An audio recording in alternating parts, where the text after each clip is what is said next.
तर आता आपल्याला काय बघायचं आहे, तर आता बघायचं आहे आपल्याला महाराष्ट्र आणि आपलं जे राज्य आहे, आपल्या देशाच्या याच्यावर जर आपण विचार केला, आपल्या देशाच्या बाबतीमध्ये, तर सर्वात जास्त जे इन्कम आहे ते इन्कम महाराष्ट्र राज्य आपल्या देशाला कमवून देते, बरोबर. पण ते जीडीपीचा विचार केलं, जीएनपीचा विचार केलं, एनएनपीचा विचार केलं, किंवा इकॉनॉमिक ची जी कॅपिटल आहे ती इकॉनॉमिकल कॅपिटल म्हणून कोणाला ओळखल्या जाते, महाराष्ट्रातल्या मुंबईला ओळखल्या जाते, बरोबर, जी इकॉनॉमिकल कॅपिटल आहे. तर ही इकॉनॉमिकल कॅपिटल आहे, ही इकॉनॉमिकल कॅपिटल बनण्यामागे काय उद्देश आहे, किंवा मग महाराष्ट्रालाच आपल्या देशामध्ये का बरं एवढा मान आहे, त्याबद्दल आपल्याला बघायचं आहे. तर काय झालं, 1947 मध्ये आपल्या देशाला काय मिळालं, स्वातंत्र्य मिळालं. किती ऑगस्ट, 15 ऑगस्ट 1947 रोजी आपल्या देशाला काय मिळालं, स्वातंत्र्य मिळालं. 15 ऑगस्ट 1947 ला जेव्हा स्वातंत्र्य मिळालं तेव्हा आपल्या देशामध्ये 550च्या वर संस्थान होते. किती, 550च्या वर काय होते, संस्थान होते, वेगवेगळे संस्थान. जसं जम्मू अँड काश्मीर झालं, बरोबर, त्याच्यानंतर जुनागड संस्थान झालं, त्याच्यानंतर ओडिशा कडलं एक संस्थान झालं, विदर्भ एक, मराठवाडा एक, असे वेगवेगळे काय होते, संस्थान होते. त्या संस्थानांना नाही का एकत्र आज विखुरलेला, कारण की इंग्रजांनी जेव्हा नाही का 1947 चा कायदा जेव्हा इंग्रजांनी पारित केला होता ना, तर तेव्हा इंग्रजांनी एक गोष्ट म्हणली होती की ज्यांना भारतामध्ये जायचं आहे त्यांनी कुठे जावा, भारतामध्ये जावं. ज्यांना पाकिस्तानवर प्रेम आहे त्यांनी पाकिस्तानमध्ये जावं, आणि ज्यांना असं वाटतंय की मला भारतात पण जायचं नाही आणि मला पाकिस्तानात पण जायचं नाही, त्यांना काय राहावं, इंडिपेंडंट राहावं. तर जेव्हा इकडे आपल्या देशाचा विचार केला तर 550च्या वर संस्थान आपल्या देशामध्ये होते, बरोबर. तर मग यांना एका जागी आणण्याचं काम करायचं होतं, कारण की भारताला अखंड जर भारत देश जर बनवायचा असेल, अखंड आणि विखंड, विखुरलेला नाही, अखंड म्हणजे एका याच्यामध्ये सगळं, बरोबर. म्हणून आपल्या देशामध्ये एक वरच्या स्तरावर केंद्र सरकार आहे आणि खाली राज्य सरकार आहे. तर भारताला जर अखंड भारत जर बनवायचा असेल तर आपल्याला या राज्याची काय करावं लागेल, रचना करावी लागेल. तर मग राज्याची जर रचना करायची आहे तर हे जे विखुरलेले संस्थान आहे इकडे तिकडे, तर त्यांना एका सूत्रामध्ये आणावं लागेल. याचं काम सोपवलं सरदार वल्लभभाई पटेल आणि मेनन यांच्याकडे. कोणाकडे, सरदार वल्लभभाई पटेल आणि मेनन यांच्याकडे. तर आपल्या देशामधले विखुरलेले जे संस्थान होते त्यांना लालच देऊन, त्यांना फ्री पर्स देऊन त्यांना एकत्र आणण्याचा प्रयत्न केला की इंडियामध्ये जर तुम्ही सामील झाले तर तुमचा सगळा खर्च किंवा तुमचे जे भत्ते आहे सगळे गव्हर्नमेंट देईल. पण इंदिराबाईला ते काही पटलं नाही आणि इंदिरा गांधीनं त्यांच्यावर जो खर्च होत होता तो सगळा काढून टाकला 1975-76च्या काळामध्ये, तिकडे जेव्हा इंदिरा गांधी आपल्या देशाची प्राईम मिनिस्टर बनली तेव्हा. पण सुरुवात अशी होती की आपल्याला आपल्या देशामध्ये यांना समावून घ्यायचं होतं. याचं काम कोण केलं, सरदार वल्लभभाई पटेल. म्हणून गुजरात मधल्या नर्मदा नदीच्या तीरावर आपल्या देशातला सर्वात उंच जो पुतळा आहे, स्टॅच्यू ऑफ युनिटी, तो सरदार वल्लभभाईचा पुतळा आहे. क्लिअर. त्यांना सिव्हिल सेवेचे जनक सुद्धा म्हटले जाते. तर मग आता जेव्हा काय म्हणते वेगवेगळ्या भागामध्ये नाही का आपल्या राज्याची रचना झाली, तर सुरुवातीला आपल्या राज्याची ए, बी, सी आणि डी अशा 4 भागामध्ये विभाजन केलं. किती भागात, 4 भागात. जेव्हा आपला भारत देश स्वतंत्र झाला तेव्हा ए, बी, सी, डी मध्ये. ए मध्ये काही राज्य होते, बी मध्ये काही राज्य होते, सी मध्ये काही राज्य होते, डी मध्ये एकच होतं केंद्रशासित प्रदेश, त्याचं नाव होतं अंदमान आणि निकोबार, बरोबर. आता एवढे मोठे राज्य एक्सप्लेन करण्याची काही गरज नाहीये, ते आपण जेव्हा शिकू हिस्ट्री तेव्हा किंवा मग पॉलिटिक्स शिकू तेव्हा पण आपल्याला जेव्हा सुरुवात करू तेव्हा शिकायचे आपल्याला. अशा भागामध्ये होतं. पण यामुळे कधी लोकांना असं वाटायला लागले की आपल्यामध्ये भेदभाव होत आहे, म्हणजे एक भाषिक राज्य निर्माण व्हावं, तर अजून राज्याची पुनर्रचना व्हावी याच्यासाठी आपल्या महाराष्ट्राच्या किंवा आपल्या भारताच्या इतिहासामध्ये 3 आयोग आजपर्यंत स्थापन झालेले आहे. किती, 3 आयोग. तर त्याच्यामध्ये पहिला एक जो आयोग होता त्या आयोगाचं नाव होतं धर आयोग. कोणता, धर. 1948 ला एक आयोग झाला, तो पण अयशस्वी ठरला. त्याच्यानंतर मग दुसरा जेपीजे नावाचा होता, जेपीजे, जवाहरलाल नेहरू, पंडित पट्टाभी सीतारामय्या, जेव्हीपी, जेव्हीपी त्याचं नाव होतं, जेव्हीपी.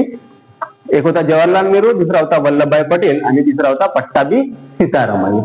पट्टाभी सीतारामय्या जे होते ना ते गांधीजीचे बिलकुल जवळचे होते, बरोबर. तेव्हा सुभाषचंद्र बोस एक अधिवेशन झालं होतं, त्रिपुरा आणि हरिपूर. या अधिवेशनामध्ये नाही का सुभाषचंद्र बोसच्या विरोधामध्ये पट्टाभी सीतारामय्या यांना उभं ठेवलं होतं काँग्रेसच्या अधिवेशनामध्ये, त्यांना अध्यक्षस्थान मिळावं म्हणून. तर ते गांधीजीच्या जवळचे होते. तर दुसरा जेडीपी नावाचा दुसरा आयोग आपण स्थापन केला होता, यांना काही जमलं नाही काम. याच काळामध्ये सगळ्यात मोठी जी मागणी व्हायला लागली ना राज्य निर्मितीची, ती व्हायला लागली आंध्र प्रदेशची. कुठली? आंध्र प्रदेशची. आंध्र प्रदेशच्या मागणीनं एवढा जोर दिला की आम्हाला तेलुगू भाषिक राज्य पाहिजे. कोणतं? तेलुगू भाषिक. मोठ्या प्रमाणामध्ये आंदोलन सुरू झाले आणि तिथला एक नाही का नेता होता, एक माणूस होता, त्याचं नाव होतं आताच मला आठवलं होतं,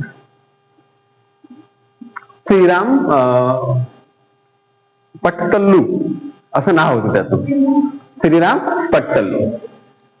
त्यांनी बंड पुकारला. कोणाच्या विरोधामध्ये? पंडित जवाहरलाल नेहरूच्या. कारण की आपल्या देशाचे पहिले प्राईम मिनिस्टर कोणते? पंडित जवाहरलाल नेहरू. आणि संसद ज्याच्या हातामध्ये आहे किंवा गव्हर्नमेंट ज्यांच्या हातामध्ये आहे त्यांनाच निर्णय घेण्याचा अधिकार आहे. पट्ट्यानं, त्याचं नाव पट्ट्यानं 59 दिवस आमरण उपोषण केलं. किती? 59 डेज. आपण 2 दिवस उपाशी नाही राहू शकत. तो 59 दिवस उपाशी राहिला आणि त्याच्यानंतर त्याचा झाला मृत्यू. मग मला सांगा, एखाद्या नेत्याचा ज्यांनी एक काहीतरी मागणी घेतली आणि पुढे वळल्यानं तो मेला, तर मग लोक किवरण जनता. तर त्याच्या याच्यानुसार मग आंध्र प्रदेश राज्याला आपण नाही का एक सेपरेट दर्जा दिला. कोणाला? आंध्र प्रदेश राज्याला.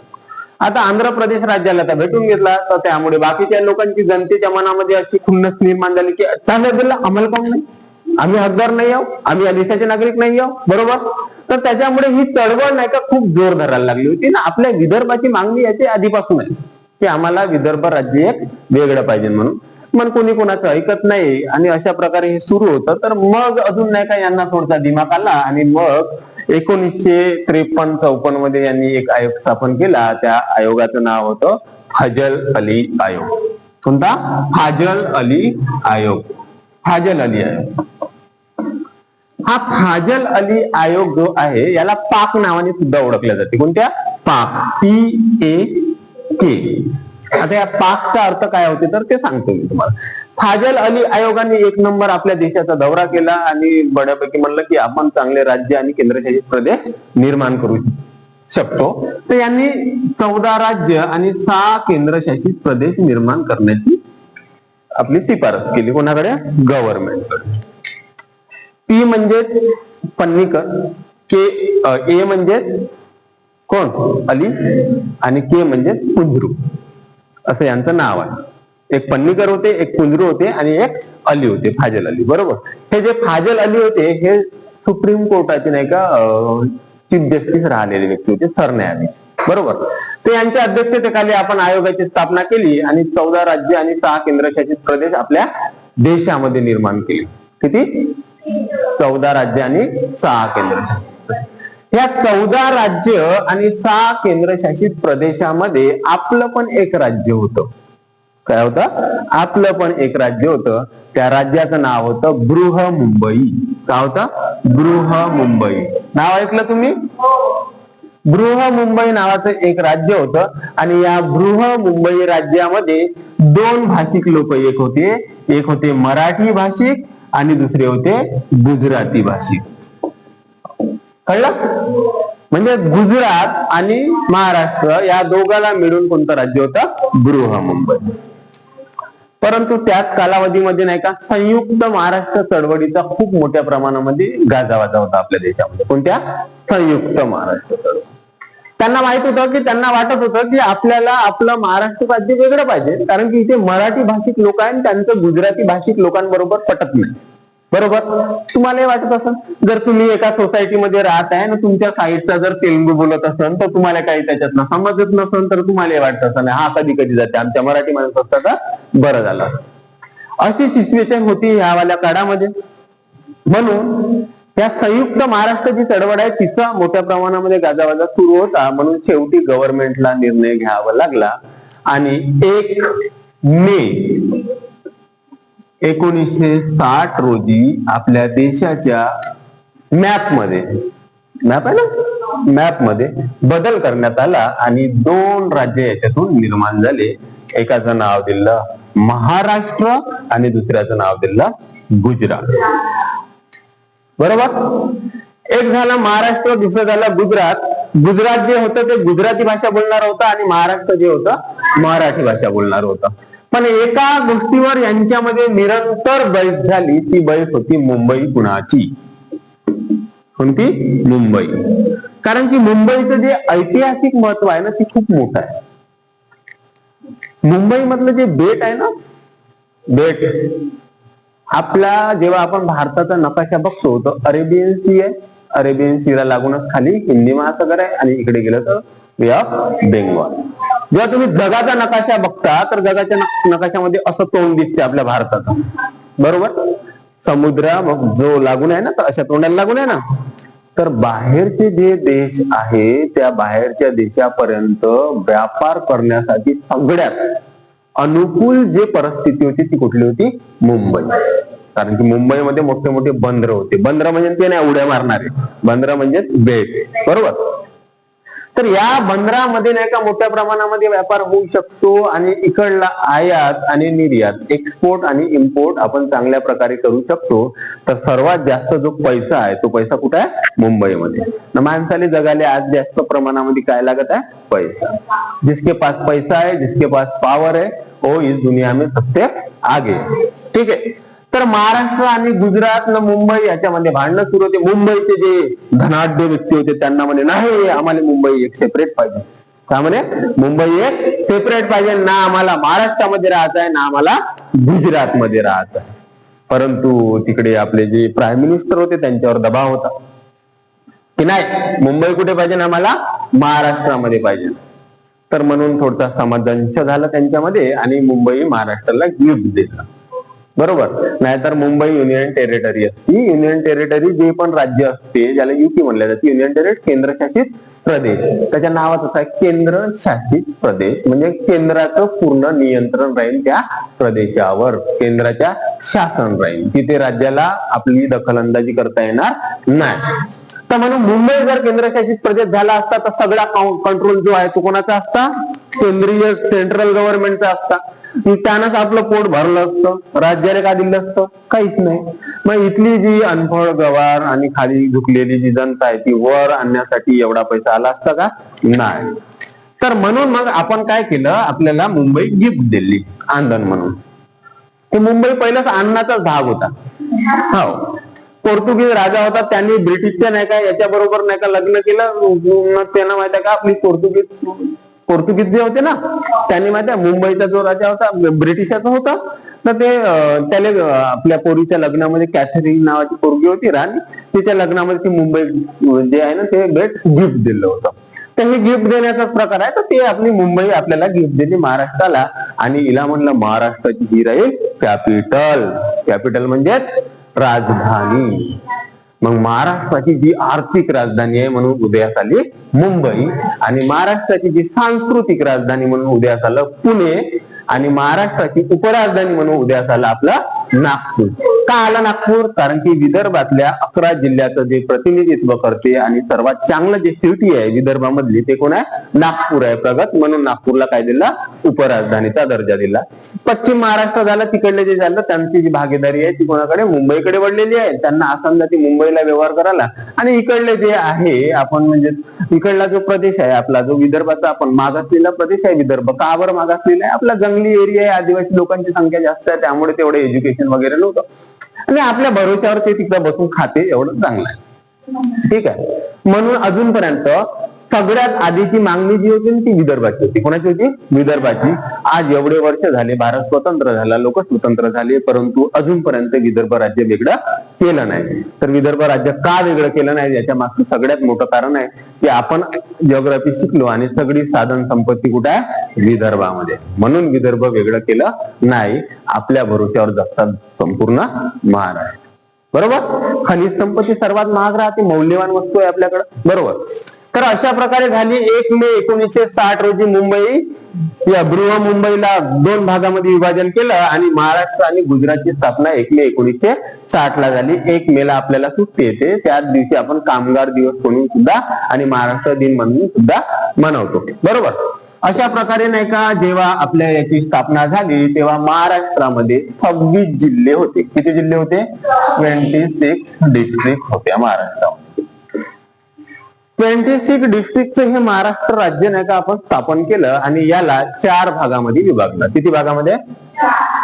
4 होते विभाग. काय होते? विभाग. 4 विभागामध्ये विभागलेलं हे जे महाराष्ट्र राज्य आहे हे आपल्या भारताच्या भूगोलामध्ये मॅपवर आलं महाराष्ट्र राज्य म्हणून उद्या. आता या महाराष्ट्र राज्याचा जो कारभार आहे तो कोणतरी पाहायला पाहिजे. बृहमुंबई राज्य जे होतं त्या बृहमुंबई राज्याचे जे मुख्यमंत्री होते ते होते बाबासाहेब खेर. ठीक आहे. पण महाराष्ट्र राज्य आहे, महाराष्ट्र राज्य एक स्वतंत्र राज्य आपण स्थापन केलं आहे. तर या स्वतंत्र राज्याचा कोणतरी काय असायला पाहिजे? सीएम असायला पाहिजे. सीएम म्हणजे चीफ मिनिस्टर, ज्याला आपल्या मराठी भाषेमध्ये म्हणते मुख्यमंत्री, जे आपले आताचे आहे देवेंद्र फडणवीस. तर या गोष्टीसाठी आपल्या याचे जे पहिले मुख्यमंत्री म्हणून ज्यांची निवड करण्यात आली ते होते यशवंतराव चव्हाण. यशवंतराव चव्हाणाचं नाव तुम्ही ऐकलं आहे. त्यांच्या नावानं आपल्या याच्यामध्ये फुकट शिक्षण देणारी एक युनिव्हर्सिटी स्थापन केलेली आहे. तिचं नाव आहे यशवंतराव चव्हाण मुक्त विद्यापीठ. एकही दिवस कॉलेजमध्ये जा नको आणि आपली डिग्री घेऊन मस्त नोकरीवर लागा. याच्यासाठी आपण यशवंतराव चव्हाणाचं नाव काय करत आहोत? चालवून राहिलेलं. बरोबर. म्हणजे त्यांचं जे नामोनिशाण आहे ते मिटलं नाही पाहिजे म्हणून. आपल्या देशाचे अजून एक चांगले प्रखर आपल्या महाराष्ट्रामध्ये एक प्रखर होते नेते, त्यांचं नाव होतं वसंतराव नाईक. बरोबर. त्यांचे कॉलेज आपल्या नागपूरमधले सगळे गव्हर्नमेंट जे कॉलेज एकच आहे ना, ते एकच आहे, ते वसंतराव नाईक कॉलेज. त्याला मॉरिस कॉलेज म्हणून, कारण की ते इंग्रजांच्या काळामधून आहे म्हणून त्याला मॉरिस म्हणतात. ठीक आहे. 26 जिल्हा आणि 4 विभागाने विभागलेला हा महाराष्ट्र माहितीये का, आपल्या महाराष्ट्र आपल्या भारताच्या नकाशावर असा जिवंत उभा होता. जसा एक झेंड्यासारखा दिसतो महाराष्ट्र. कसा? झेंड्यासारखा असा उभा, सह्याद्री पर्वत आणि त्याला लागलेला असा. तुम्ही जर तिकडून पान खालून असं डोकावून तर तो कसा दिसल? झेंड्यासारखा दिसल. बरोबर. असा त्रिकोणी झेंडा जसा सजलेला. आणि आपल्या महाराष्ट्रावर ज्यांनी राज्य केले ते होते छत्रपती शिवाजी महाराज, ज्यांनी या महाराष्ट्राला अखंड, आणि त्यांचा जो रंग होता झेंड्याचा तो कोणता होता? भगवा रंग. तो भगवा रंग कायम ठेवण्यासाठी आपण महाराष्ट्र राज्याची काय केली? स्थापना. आता महाराष्ट्राची स्थापना झाली. 26 डिस्ट्रिक्ट आणि 4 विभागामध्ये याला विभागलं. तर आता जशी लोकसंख्या वाढते, बरोबर, जमीन तेवढीच राहते. आपली जी भूमी आहे तो भूमी नाही का अलौकिक पुरवठा आहे. कोणता? अलौकिक. अलौकिक आणि लवचिक याच्यामधला फरक बघा. अलौकिक म्हणजे त्याच्यात कमी पण नाही करता येत आणि वाढवता पण येत नाही. बरोबर. आणि जे लवचिक असते ते कमी जास्त होत असते. जमीन जेवढी आहे आपल्या पृथ्वीवर तेवढीच राहील. त्याच्यात वाढ करता येते का? नाही. कमी करता येते का तिले? नाही. परंतु लोकसंख्या आपल्या देशाची, जेव्हा आपला देश स्वतंत्र झाला तेव्हा जवळपास 20-35 कोटी पर्यंत लोकसंख्या असेल. आज सगळ्या सीमा रेखा सब ओलांडून झाल्या. लोकांना मस्त पोरं करण्यात इंटरेस्ट आला. बरोबर. 140 करोड लोकसंख्येचा हा देश आज आपल्या समोर उभा आहे ना. आपली जी जमीन होती, काय होती? जमीन ती तेवढीच आहे ना, 2.4%. बरोबर. 32,87,263 स्क्वेअर किलोमीटर आपल्या इंडियाचं काय आहे? क्षेत्रफळ आहे. तर त्याच्यामध्ये काही वाढ झाली का? मला सांगा. 32,87,263 स्क्वेअर किलोमीटरची ही भारताचं क्षेत्रफळ आहे. याच्यामध्ये जेव्हा भारत स्वतंत्र झाला तेव्हा 30 ते 35 करोड लोक होते. मी आज 30 ते 35 करोड होती. लोकांच्या हिश्श्यामध्ये जास्त येत होती. आज 144 करोड लोक आहे. तर या जमिनीचे पुढे झाले. बरोबर. म्हणून लोक माहिती आहे का आपल्या जमिनीसाठी एकामेकांमध्ये भांडतात. माधुरा एवढीच नाही सोडला पाहिजे ना. बरोबर. बिलकुल 1 फूट अर्धा फूट जागा सोड. बरोबर. अशी परिस्थिती काय आली ना, आपली लोकसंख्या अशी झपाट्यानं वाढली जसा काही हवा चालत आहे. बरोबर. तरी आपल्या देशाचे जे एक पंतप्रधान होऊन गेले त्यांचं नाव होतं राजीव गांधी. त्यांच्या काळामध्ये कुटुंब नियोजनाचा कार्यक्रम चालवला होता. बम चालवला. दोन्ही होत्या. संजय गांधी एकदम मास्टर माइंड वाला होता. पार लोकांना असं उचलून नेलं नसबंदी करत जाय, ज्याने म्हणलं त्याला उचलून दे, मग डायरेक्ट कमी करायची, कंट्रोल आणायची जनता कुठं कंट्रोल आणते, तुम्ही काही करा. बरोबर, रस्त्यावरती कुत्रे पकडून नेत आहे है ना. बरोबर. तर 26 डिस्ट्रिक्ट आणि 4 विभागामध्ये या महाराष्ट्र राज्याची काय झाली, स्थापना झाली. असा मस्त दिसत होता तेव्हा महाराष्ट्र. लोकांना वाटत होती अरे वा वा, का महाराष्ट्र राज्य निर्माण केलं आपण. बरोबर, महाराष्ट्र राज्य निर्माण झालं आणि मग त्याच्यानंतर महाराष्ट्रामध्ये जी साधन संपत्ती आहे तर त्याचं काय, कारण की कोकणाच्या भागामध्ये दबाब काय पडते, पाऊसच पडत राहते. जेव्हा म्हणलं तेवढा उतावळ्या आणि य असं व्हायला काम राहते. बरोबर, पावसात. त्याच्या बाजूला जर गेलो तर पश्चिम महाराष्ट्रात तिथं पाऊसच नाही पडत. का कारण पाऊसच नाही पडत. पाऊस खरा पडते इकडून मराठवाड्यापासून थोडं सुरू झालं का आपल्या विदर्भाकडे, आणि विदर्भाचे मालदार लोक आहे. पण मालदार लोक असून काय नाही, विदर्भाच्या लोकांना अक्कल नाही. बरोबर, कशा प्रकारे आपण आपल्या साधन संपत्तीचं रक्षण करावं याची अक्कल नाही. तर मग महाराष्ट्राला जर पोसायचं आहे तर मग अनपडायले आपण सोबत घेतलं पाहिजे. म्हणून विदर्भाला असं मुठ्ठीमध्ये पकडून ठेवलं. कोणी मुख्यमंत्री होऊ दे, विदर्भ राज्य वेगळं होऊ शकत नाही. जेव्हा विदर्भ राज्य वेगळं होईल तेव्हा तुम्ही इथं बसलेले आहे ना, सगळ्यांना मस्तपैकी नोकऱ्या भेटणार, शाहीमध्ये जीवन जगा. ठीक आहे, तर त्याचं स्वप्न नको पहा, कारण की तुमच्यामध्ये ताकद नाही सरकारच्या विरोधामध्ये जाऊन लढण्याची. ठीक आहे, तर असं 26 डिस्ट्रिक्ट आणि 4 विभागामध्ये आपल्या महाराष्ट्राची काय झाली, रचना झाली. अशा प्रकारे महाराष्ट्र राज्य आपल्या देशाच्या काय कशावर आलं, नकाशावर आलं. बरोबर, नकाशावर आलं. त्याच्यानंतर आपण 4 याच्यामध्ये जे विभाग पाडलेले होते त्याच्यामध्ये नंबर 1 जो विभाग होता त्याचं नाव होतं विदर्भ. जी कोकणाची किनारपट्टी आहे मस्त, जिकडे पाऊस असा तसा ओसंडून वाहते, तो होता कोकण. आता कोकणाला गमलं नाही, सोबत कोणीतरी पाहिजे म्हणून त्यांनी एक पश्चिम महाराष्ट्र म्हणून, बरोबर, पुणे विभाग. त्याच्यानंतर अजून काहीतरी व्हावं म्हणून मराठवाडा विभागामध्ये औरंगाबाद, जो आज आपण छत्रपती संभाजीनगर, म्हणजे संभाजीनगर आपल्यावर लय प्रेम केलं म्हणते औरंगजेबानं, त्यामुळे मग औरंगजेबाला आजपर्यंत आपण महाराष्ट्राच्या मातीमध्ये जिवंत ठेवलं. आता कुठंतरी सरकारले थोडं काय म्हणते हे आलं आणि वाटलं की नाही औरंगजेबात काय राहिलं नाही पाहिजे, आपण संभाजीनगर म्हणून त्याचं नाव करावं, म्हणून मग छत्रपती संभाजीनगर. असे किती 4 विभाग आपल्या महाराष्ट्रामध्ये होते. आज जर आपण बघायला गेलं तर आज आपल्या महाराष्ट्रामध्ये किती विभाग आहे, 6 विभाग आहे. तर 6 मध्ये 2 वाढले, तर मग 2 कोणते वाढले, तर विदर्भाचे 2 तुकडे केले. एक केलं नागपूर आणि दुसरं केलं अमरावती. नागपूर आणि दुसरं अमरावती. आता अमरावती नागपूरनं शांत पोट भरलं नाही, तर मग नाही का यांनी संभाजीनगर जो होता त्याचे पण 2 तुकडे केले आणि एक विभाग निर्माण केला, त्याचं नाव ठेवलं नाशिक.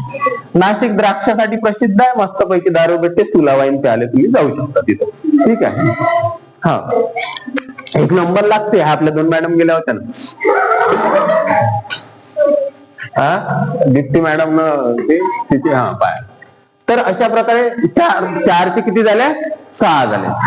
जसे 4 ते 6 झाले तसेच लोकसंख्या वाढली, त्याच्यामुळे लोकांचा जो कार्यकारभार आहे तर ते आपल्या 26 डिस्ट्रिक्ट कलेक्टर आहे त्यांना काही सांभाळणं झाला नाही. त्यांनी म्हटलं नाही, एकातून 2 राज्य आपण निर्माण केले पाहिजे किंवा एकातून 2 डिस्ट्रिक्ट आपण निर्माण केल्या पाहिजे. म्हणून मग त्यांना थोडं वाटायला लागलं की याची सुद्धा आपण काय वाढवली पाहिजे, संख्या वाढवली पाहिजे. तर मग संख्या वाढवता आता 2025 मध्ये आहोत. 2025चा जर विचार केला तर आज ह्या 26 वरून किती झाल्या, 36 झाले. बरोबर, 36 झाल्या. आता 36 मध्ये सर्वात आधी जे वाटलं तो जो पहिला डिस्ट्रिक्ट निर्माण झाला त्याचं नाव काय होतं, सिंधुदुर्ग. आता सिंधुदुर्ग नाही का सर्वात आधी निर्माण केला. त्याच्यानंतर दुसऱ्या नंबरवर कोणता निर्माण केला, जालना. जालना नंतर कोणता केला, लातूर. लातूर नंतर गडचिरोली. गडचिरोली नंतर मुंबई उपनगरामधनं मुंबई शहर काढला. बरोबर, मुंबई काढला. त्याच्यानंतर नंदुरबार. त्याच्यानंतर वाशिम. त्याच्यानंतर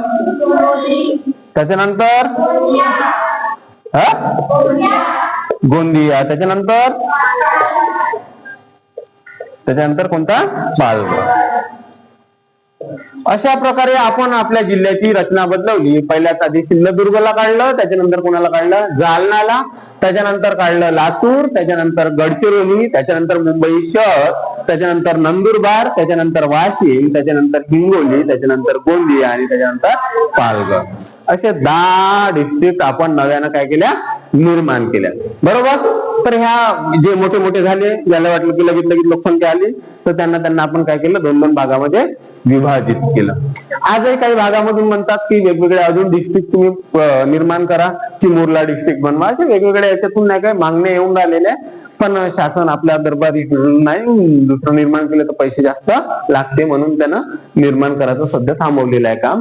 तर यांना जर विचारलं तर आपण ह्या कोणत्या कोणत्या वर्षामध्ये निर्माण केल्यात, तर पहिली केली होती 1981 मध्ये, दुसरी केली होती 1981 मध्ये, तिसरी केली होती 1982 मध्ये, चौथा केला होता 1982 मध्ये, मुंबईला 90 मध्ये टाकून टाकलं 1990, नंदुरबार आणि वाशिम 1998 मध्ये झालं, हिंगोली आणि गोंदिया 1999 आणि सगळ्यात आखरी काय केलं? 2014 मध्ये. कोण झालं 2014 मध्ये? पालघर. ठाणेमधून कोणाला वेगळं केलं? पालघर. तर अशा प्रकारे आपला महाराष्ट्र जो आहे तो निर्माण झाला ना आज 25 मध्ये. आज आपल्याकडे खूप साऱ्या सिटी आहे. नागपूर सिटी आहे, औरंगाबाद म्हणजे छत्रपती संभाजीनगर सिटी आहे. सगळे मला वाटते जिल्हे जेवढे आहे तेवढ्या सिटी बनलेल्या आहे मस्तपैकी. काय म्हणते मोठ्या प्रमाणामध्ये डेव्हलपमेंट आता स्किल सारखे प्रोग्राम येऊन राहिलेले आहे आपल्याकडे. बरोबर. लोक शिकले पाहिजे, पुढे गेले पाहिजे, असं आता सरकार करत आहे. ते सगळं शिकून गव्हर्नमेंट जॉब काढून टाकत आहे आणि तुम्हाला 10 आणि 12 हजारामध्ये नोकरशाही म्हणजे कुत्र्याची जिंदगी जगायला लावत आहे. बरोबर. आज आले होते ते काम नाही 10 ते 15 हजार स्टार्टिंग देईल. बरोबर. आता 10 ते 15 हजारामध्ये काय होते आता या महागाईच्या जमान्यामध्ये? सांगा मला काय होते? तेल घ्यायला गेलो तरी 1 पिपा जर घेतो म्हणलं तेलाचा, एका महिन्यामध्ये जर 1 पिपा लागत असेल, 1 पिपा जर तेलाचा घेतो म्हणलं तर केवढ्याचा? 2400 रुपयाचा. मग त्या सरकारला विचारा ना भाऊ, म्हणा 2400 रुपयाचा पिपा घेऊ मी, 5000 रुपयाची रूम करू, भाजीपाला खाऊ की का खाऊ? 10 हजारामध्ये तुमच्या खाऊ. काय केलं? प्रश्न आहे का नाही? चला, तर हा विषय नाही आहे आपला. आता आपला विषय आहे महाराष्ट्र. बरोबर. एवढं शिकलो आपण. आता महाराष्ट्रामध्ये जेव्हा तहसीलचा विचार करतो तर जसे जिल्हे वाढले, जिल्हे वाढले, जिल्हे आता 26 ते किती झाले? 36 झाले. तशा काही तहसील सुद्धा वाढल्या असतात. बरोबर. तर तहसील आणि जिल्हा याची रचना तुम्हाला समजते ना? दोघ जण मिळून एक तिसरा तयार झाला. सॉरी, 1+1 मिळून 2 तयार झाले. 1+1 मिळून 2 तयार झाले आणि 2 मधून अजून 2-3 ऍड झालेत. याला म्हणतो आपण कुटुंब. काय म्हणतो? कुटुंब. असे 7-8 कुटुंब मिळून किंवा 9-10 कुटुंब मिळून एक तयार झालं, त्याला काय म्हणतो? गाव. काय म्हणतो? गाव. मग असेच गाव मिळून नाही का ते तयार होतात एक तहसील. काय तयार होते? तहसील. मग सगळ्यात खालच्या लेवलवर जर आपण बघतो म्हणलं तर काय राहणार? सगळ्यात खाली गाव राहणार. गावच्या थोडं वर गेलं तर काय राहील? तहसील राहील. काय राहील? तहसील. तहसीलच्या जर थोडं वर गेलं तर काय राहील? जिल्हा. जिल्ह्याच्या वर गेलं थोडं तर काय राहील? विभाग. आणि विभागाच्या वर गेलं तर काय होईल? राज्य. राज्याच्या वर गेलं तर काय होईल? देश. आणि देशाच्या वर गेलं तर काय होईल? पूर्ण जग. बरोबर. देशादेशी मिळून जग झालं ना. तर आता जसं आपण ही विभागाची रचना केली तसे अधिकाऱ्याची पण रचना करावं लागेल. अरे भाई, आता गाव आहे तर गावाचा कार्यकारभार सांभाळणार कोणीतरी असायला पाहिजे. तर गावाचा कार्यकारभार सांभाळण्यासाठी आपण 2 व्यक्तीची नेमणूक केली. किती व्यक्तीची? 2. एक असायला पाहिजे गव्हर्नमेंटचा व्यक्ती आणि दुसरा असायला पाहिजे आपण निवडून दिलेला पोट भरणारा सरपंच. ठीक आहे. तर याच्यामध्ये किती पाहिजे? 2 व्यक्ती. तर जो प्रशासकीय अधिकारी असते ज्याला गव्हर्नमेंट अपॉइंटमेंट करते तो असते ग्रामसेवक आणि जो पोट भरणारा असते तो असते सरपंच. कोण असते? सरपंच. तसं तहसीलवर सुद्धा 2. ते पहिला असतो जो इकडून निवडलेला, याच्याकडून पाठवलेला असतो तहसीलदार. कोण असतो? तहसीलदार. तहसीलदार. आणि तो असतो दुसरा नगरा अध्यक्ष. बरोबर. नगरसेवक किंवा नगरा अध्यक्ष किंवा पंचायत समिती अध्यक्ष म्हणून त्याला ओळखले जाते. कोणता? पंचायत समिती अध्यक्ष. मग जसं तहसील गेलं तर जिल्ह्यावर तरी कोणीतरी पाहिजे. तर जिल्ह्यावर मग आपल्याला बसते कलेक्टर, त्याला म्हणजे जिल्हा अधिकारी. जिल्हा अधिकाऱ्याबरोबर काम करणारा एक राहते, तो जिल्हा परिषद अध्यक्ष असतो. कोण असतो? जिल्हा परिषद अध्यक्ष. त्याच्यानंतर वर गेलं तर वर राहते विभागीय आयुक्त. कोण राहते? विभागीय आयुक्त. विभागीय आयुक्त बरोबर काम करणारा कोण राहते? तर आपले उपमंत्री पद जे पाडलेले आहेत ना, ते राहते उपमंत्री. आणि मग राज्यावर गेलो तर राज्यावर इकडला जो अधिकारी राहते तो राहते, त्याला हे म्हणते सचिव. काय म्हणते? सचिव. त्याला सेक्रेटरी म्हणते. आणि इकडं राहते पोट भरणारा सीएम. बरोबर. देशावर गेला तर इकडे राहते पीएम आणि तिकडे राहते जीएम. देशापर्यंत नाही जायचं, खालीच राहायचं आपण, कारण की सध्या आपण खालीच आहोत. बरोबर. तर बघा, इकडले जे आहे हे गव्हर्नमेंटचे भ्रष्टाचारी अधिकारी आहे आणि तिकडले माहिती आहे का लोकांनी निवडून दिलेले भ्रष्टाचारी अधिकारी आहे. सगळ्यामध्ये भ्रष्टाचार आहे म्हणून महाराष्ट्र खालच्या लेवलवर आहे, नाही तर वरच्या लेवलवर असतो. बरोबर. तर इकडे आहे ग्रामसेवक आहे. ग्रामसेवक नाही का सरपंच दोघांची चांगली मिळती जमते. तू पास ठेव, मी पास ठेवतो, आपला विकास होईल. तहसीलदार आहे, पंचायत समिती अध्यक्ष आहे. तो म्हणते मी 10 ठेवतो, तू 10 ठेव, आपला घर चालू. वरत गेलं तर तिकडे जिल्हा अधिकारी राहते, तिकडं जिल्हा परिषदचा अध्यक्ष राहते. तू 15 ठेव, मी 15 ठेवतो, कामभारी. आता इथून आपण वरून खाली येऊ. कुठून? वरून नाही का काय म्हणते मंत्रिमंडळाचं नाही का बैठक झाली. कोणाची? मंत्रिमंडळ जे आहे आपलं आता सुरू आहे अधिवेशन. अधिवेशनामध्ये मग लोक मोर्चा घेऊन जाते, हमारी मागे पुरी करो. अंडा तुमची मागे पुरी होणार. ठीक आहे. हा राज्य आहे, हा सचिव आहे. ठीक आहे. तर इथे माहितीये का मंत्रिमंडळ निर्णय घेते की लोकांच्या विकासासाठी आम्ही तुम्हाला लोकांना आश्वासन देतो की तुमचं जे कर्ज आहे ते आम्ही माफ करणार. का करणार? माफ करणार. लोकांच्या विकासासाठी आम्ही 100 सडका बांधणार. का बांधणार? 100 सडका. आता सडकेची मंजुरी दिली मंत्रिमंडळानं अधिवेशनामध्ये. सडक बांधायची आहे. नागपूर पासून तर डायरेक्ट मुंबई पर्यंत नाही का आपल्याला समृद्धी हायवे बांधायचा आहे. ठीक आहे. अशी दिल्ली मंजुरी कुठं? मंत्रिमंडळामध्ये. आता त्या रोड साठी 100 रुपये झाले जमा. 100 रुपये झाले. आता 100 मधून हा राज्याचा सचिव आणि आपला मुख्यमंत्री म्हणते भाई 100 रुपये लागते बनवासाठी. नाही लागत. तर मला 10 दे, तू 10 ठेव. ठीक आहे. 20 गेले. त्याच्या अजून खाली येते विभागीय आयुक्त म्हणते एवढे नाही लागत ना, मला 5 दे, तू 5 ठेव. बरोबर. 10 दुने 20, 5 दुने 10. किती गेले? 30. राहिले किती? 70. खाली येते जिल्हा परिषद वाला 5-5 वरते ना, तर 5-5 घेतले म्हणते आपल्याला पाहिजे, ही आहे 3-3 ठेवते. बरोबर. त्याच्यानंतर अजून खाली येते कुठे गेला? नाही, इथं नाही, इथं पाहिजे 3-3. त्याच्यानंतर तहसीलदार येते, त्याला मोठा आखड राहते, कारण की इकडून रेती माहितीये का याचे त्याचे तो उगदून ठेवूनच देते पहिलं. पण अजून म्हणते भाऊ 3 नाही, मला पण 2-2 पाहिजे. हा आहे 2-2 वाटून घेते. आणि इकडे गाव लेवलवर येते याने म्हणते वरच्या 2 घेतले ना, आपण 1-1 घेऊन घ्यावं. आता याचा विषय जर केला तर 10 दुने 20, 20 30, 30 36, 36 40, 40 2 42. 42 गेले. उरले किती? 100 मधून 42 गेल्यानंतर 8 58. हे 58 नाही का खाली येते. किती? 58.